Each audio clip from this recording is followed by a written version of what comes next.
جتنا زیادہ ہمارا شوق ہوگا ہر نیکی کے اندر، اللہ تعالیٰ اتنا ہی زیادہ اجر و ثواب عطا فرمائے گا۔ اور پھر اس کے بعد ہم یہ چاہتے ہیں کہ ہم جو بھی کام کریں ہر کام ہمارا اللہ کے ہاں قبول ہونا چاہیے۔ ظاہر بات ہم نماز اس لیے پڑھتے ہیں، روزہ اس لیے رکھتے ہیں، صدقہ خیرات اس لیے کرتے ہیں، حج عمرہ اس لیے کرتے ہیں، سارے نیکی کے کام ہم اس لیے کرتے ہیں، ہمارے ہر عمل ہر نیکی اللہ کے ہاں قبول ہوگی، لیکن اس کے لیے 4-5 شرطیں ہیں۔ پہلی کیا شرط ہے کہ انسان کا عقیدہ صحیح ہونا چاہیے۔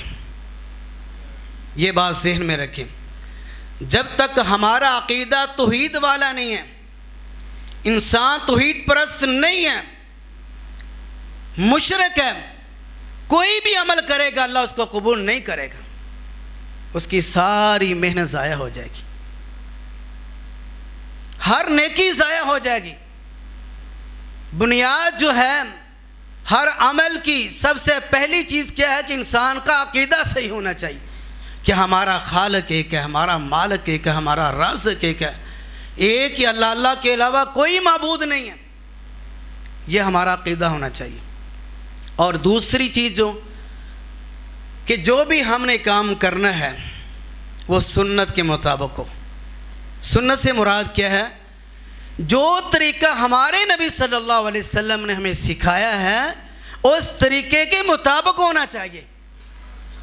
جیسے ہمارے نبی نے نماز پڑھی ویسے ہماری نماز، جیسے آپ نے روزہ رکھنے کا حکم دیا ویسے ہمارا روزہ، حج عمرہ صدقہ خیرات، ہر نیکی کا کام جو بھی ہم نے کرنا، چاہے وہ بڑا ہو چاہے وہ چھوٹا ہو، چاہے چھوٹی نیکی ہو چاہے بڑی نیکی ہو، کوئی بھی آپ نے عمل کرنا ہے، آپ کے ذہن میں یہ بات ضرور ہونی چاہیے کیا یہ طریقہ رسول اللہ کا ہے؟ اگر واقعی آپ تصدیق کریں اس کی، تحقیق کریں اس کی، کہیں آپ کی محنت ضائع نہ ہو جائے، عقیدہ توحید والا ہو، اور جو بھی ہم نے عمل کرنا ہے وہ کس کے مطابق ہونا چاہیے؟ جس کا ہم نے کلمہ پڑھا ہے۔ کلمہ کس لیے پڑھا ہے؟ ایک ہی مقصد ہے کہ ہم نے اس کی فرما برداری کرنی ہے، اس کے طریقے کے مطابق چلنا ہے۔ اس مقصد کے لیے کلمہ پڑھا گیا ہے کہ جو ہمارے آقا نے کہا ہم نے اس کے مطابق ہی چلنا ہے، طریقہ وہی چلے گا، اس کے علاوہ اور کوئی طریقہ نہیں چلے گا۔ 2 چیزیں۔ اور تیسری چیز رزق حلال ہونا چاہیے۔ رزق حلال، جب تک رزق حلال نہیں پھر بھی ہمیں نیک عمل کا فائدہ نہیں ہے۔ اور چوتھی چیز میرے بھائیوں، نمازی کا ہونا ضروری ہے کہ وہ 5 وقت کی نماز کو ادا کرے۔ جو بھی نمازی آدمی کوئی بھی نیکی کرے گا اللہ اس کو قبول فرمائے گا۔ اور 5ویں چیز، آخری چیز، جو بھی ہم نے کام کرنا ہے ہمارے عمل کے اندر ریاکاری نہیں ہونی چاہیے، دکھاوا نہیں ہونا چاہیے۔ یہ 5 چیزیں، عقیدہ توحید والا ہو، اور جو ہم نے عمل کرنا ہے طریقہ مصطفیٰ کا ہونا چاہیے، اور اسی طرح ریاکاری نہیں ہونی چاہیے، رزق حلال ہو، 5 وقت کا نمازی ہو۔ یہ 5 چیزیں جس انسان کے اندر پائی جاتی ہیں جو بھی نیکی کرے گا اللہ تعالیٰ اس کو قبول فرما لے گا۔ یہی ہمارا مقصد ہے۔ یہ چیزیں ہمیں اپنے اندر لے کر آنی چاہیے، پھر ہی ہمیں نماز کا فائدہ ہوگا، روزے کا فائدہ ہوگا، صدقہ خیرات کا، پھر ہی ہمیں فائدہ، پھر ہی نیکی کا فائدہ ہے۔ اگر یہ ہمارے اندر 5 چیزیں نہیں ہیں تو پھر میرے بھائیوں ہماری نیکی ضائع ہو سکتی ہے۔ اس لیے یہ 5 چیزیں اپنے اندر پیدا کریں، پھر ہم کوئی بھی عمل کریں گے تو انشاءاللہ ہر عمل کا ہمیں فائدہ ہوگا۔ دیکھیں ایک چھوٹا سا عمل، آج جس موضوع پہ میں بات کرنا چاہتا ہوں وہ یہی ہے کہ کون سے اعمال جو ہمیں جنت میں لے کے جائیں گے۔ چھوٹا سا عمل، اس کی فضیلت دیکھیں کتنی بڑی۔ رسول اللہ صلی اللہ علیہ وسلم نے فرمایا کہ جو آدمی وضو کرتا ہے، وضو یہ عام روٹینہ ہم کرتے ہیں لیکن اس کی فضیلت اور اس کی اہمیت کو ہم نہیں جانتے۔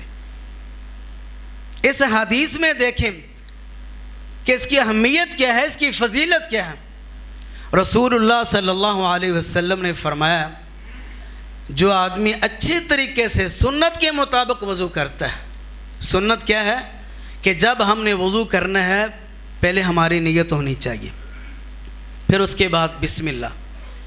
نیت کا مقصد کیا ہے کہ جب انسان وضو کی نیت کرتا ہے، دیکھیے جب ہم ہاتھ دھوتے ہیں کوئی پابندی نہیں ہوتی، چاہے 1 دفعہ دھو لے، 2 دفعہ دھو لے، 3 دفعہ، 4 دفعہ، 5، کوئی پابندی نہیں ہے۔ لیکن جب انسان وضو کی نیت کر لیتا ہے پھر یہ پابندی عائد ہو جاتی ہے۔ کیسے کہ جب انسان وضو کی نیت کرتا ہے تو 3 سے زیادہ مرتبہ ہاتھ نہیں دھو سکتے، 3 سے زیادہ مرتبہ انسان کلی نہیں کر سکتا، 3 سے زیادہ مرتبہ چہرہ نہیں دھو سکتا، ہر اعضاء کو 3 دفعہ دھونا چاہیے۔ اور یہ بات یاد رکھے، جتنے بھی حضرت آدم علیہ السلام سے لے کر آخری نبی حضرت محمد صلی اللہ علیہ وسلم تک سارے نبیوں کا طریقہ یہی رہا کہ ہر وضو کے اعضاء کو 3 دفعہ دھویا کرتے تھے، سارے نبیوں کی سنت ہے یہ۔ اور 3 سے زیادہ مرتبہ دھونا صحیح حدیث ہے، رسول اللہ صلی اللہ علیہ وسلم نے فرمایا اس نے زیادتی کی، اس نے ظلم کیا، اس نے گناہ کیا، حالانکہ اس نے 3 سے زیادہ مرتبہ دھویا ہی ہاتھ کو، لیکن اس نے سنت کی خلاف ورزی کی۔ سنت کی خلاف ورزی کرنے کی وجہ سے نبی صلی اللہ علیہ وسلم نے فرمایا اس نے ظلم کیا، اس نے زیادتی کی، اس نے گناہ کیا۔ سنت یہی ہے کہ انسان بسم اللہ پڑھے، نیت کرے، ہر اپنے اعضاء کو 3 دفعہ دھوئے۔ اور رسول اللہ صلی اللہ علیہ وسلم نے فرمایا کہ جو آدمی سنت کے مطابق وضو کرتا ہے، وضو کرنے کے بعد کچھ بھائی آسمان کی طرف انگلی کرتے ہیں، یہ کسی حدیث سے ثابت نہیں ہے، صرف وضو کرنے کے بعد ہمیں یہ عمل کرنا ہے، اشہد ان لا الہ الا اللہ وحدہ لا شریک لہ واشہد ان محمدا عبدہ ورسولہ، یہ کلمات۔ اور دوسری کلمات بھی ہیں، اللہم اجعلنی من التوابین واجعلنی من المتطہرین۔ نبی صلی اللہ علیہ وسلم نے فرمایا جب کوئی بھی انسان وضو کرتا ہے سنت کے مطابق، اس کے بعد یہ کلمات کہہ دیتا ہے، اشہد ان لا الہ الا اللہ وحدہ لا شریک لہ، اللہ میں اس بات کی گواہی دیتا ہوں تیرے علاوہ کوئی معبود نہیں ہے، اور حضرت محمد صلی اللہ علیہ وسلم تیرے بندے اور تیرے رسول ہیں، اس بات کی انسان گواہی دیتا ہے۔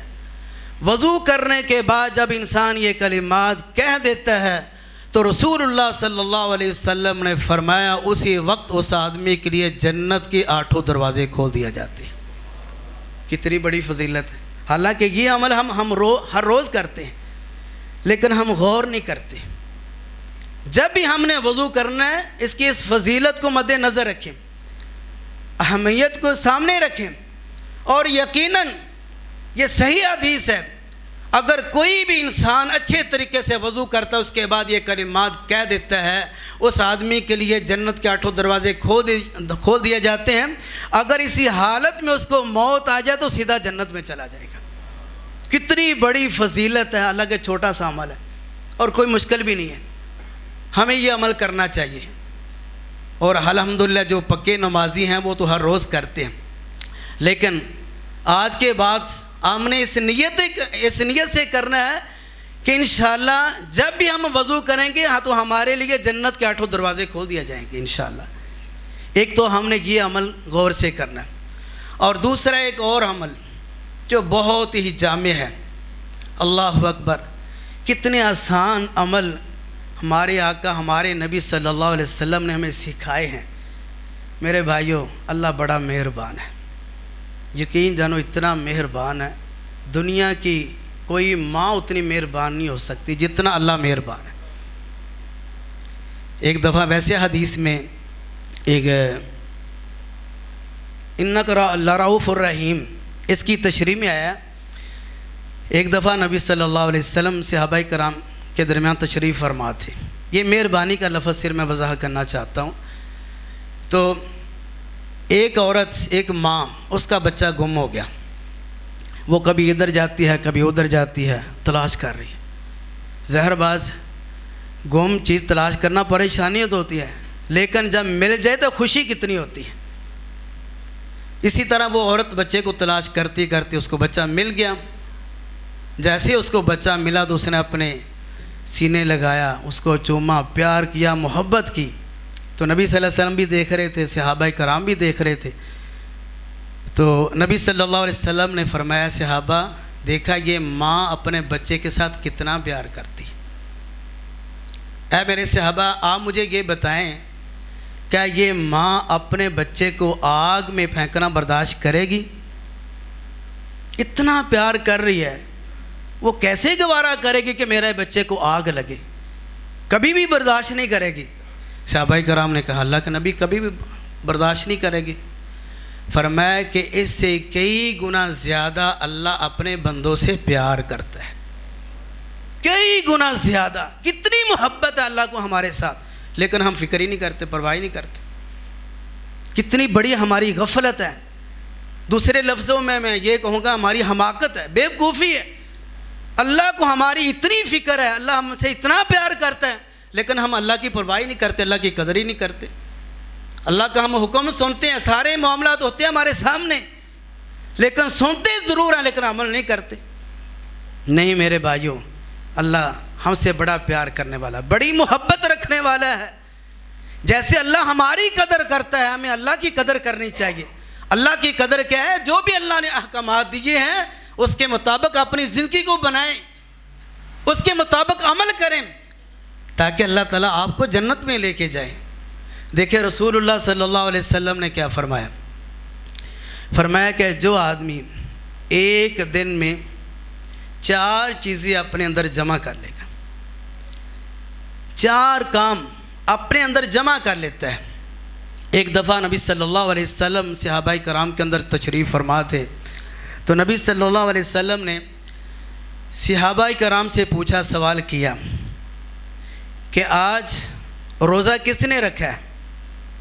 تو حضرت ابو بکر صدیق رضی اللہ تعالیٰ عنہ کھڑے ہو گئے، اللہ کے نبی میں نے رکھا ہے۔ پھر آپ نے سوال کیا اسی مجلس کے اندر کہ آج مسکین کو کھانا کس نے کھلایا؟ تو پھر حضرت ابو بکر صدیق رضی اللہ تعالیٰ عنہ کھڑے ہو گئے، اللہ کے نبی میں نے کھلایا۔ پھر اللہ کے نبی نے پھر سوال کیا کہ آج بیمار آدمی کی تیمارداری کس نے کی ہے؟ حضرت ابو بکر صدیق رضی اللہ تعالیٰ عنہ پھر کھڑے ہو گئے، اللہ کے نبی میں نے کی۔ پھر آپ